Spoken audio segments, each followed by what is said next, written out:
Pelaku pencurian sepeda motor berhasil ditangkap aparat kepolisian. Pelaku berinisial THL berhasil diamankan beserta barang bukti berupa 1 unit sepeda motor merek Yamaha Vino berwarna biru. THL pun telah ditetapkan sebagai tersangka pasca ditangkap pada 23 September 2024 lalu. Kasih Humas Polresta Ambon, Ibda Janet Luhukai menjelaskan kejadian pencurian itu terjadi sekitar pukul 3 WIB, Selasa 17 September 2024 lalu di kawasan Batu Capeu, Desa Amahusu, Kecamatan Nusaniwe, Kota Ambon. Awalnya korban berinisial MJT bersama saksi BT memarkirkan kendaraan roda 2 bernomor D5704ND di tepi jalan, namun korban tidak mengunci stang setir motor. Keduanya pun masuk ke penginapan Batu Capeu dan keluar sekitar 30 menit kemudian. Lanjutnya, korban sempat mencari keberadaan sepeda motornya namun tak kunjung ditemukan.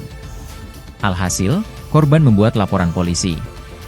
Dari hasil pemeriksaan, diketahui tersangka melancarkan aksinya dengan menyambung kabel starter motor. Setelah berhasil menyalakan mesin motor, tersangka langsung kabur membawa sepeda motor tersebut. Luhukai menambahkan, selain melakukan tindak pidana pencurian kendaraan bermotor, tersangka juga melakukan penggelapan 2 unit sepeda motor lainnya. Tersangka meminjam sepeda motor milik CS, dan sudah dilaporkan di Polsek Saparua. THL melancarkan aksi serupa kepada korban lainnya berinisial Jalan. Sama dengan Download Tribun X sekarang, menghadirkan lokal menjadi Indonesia.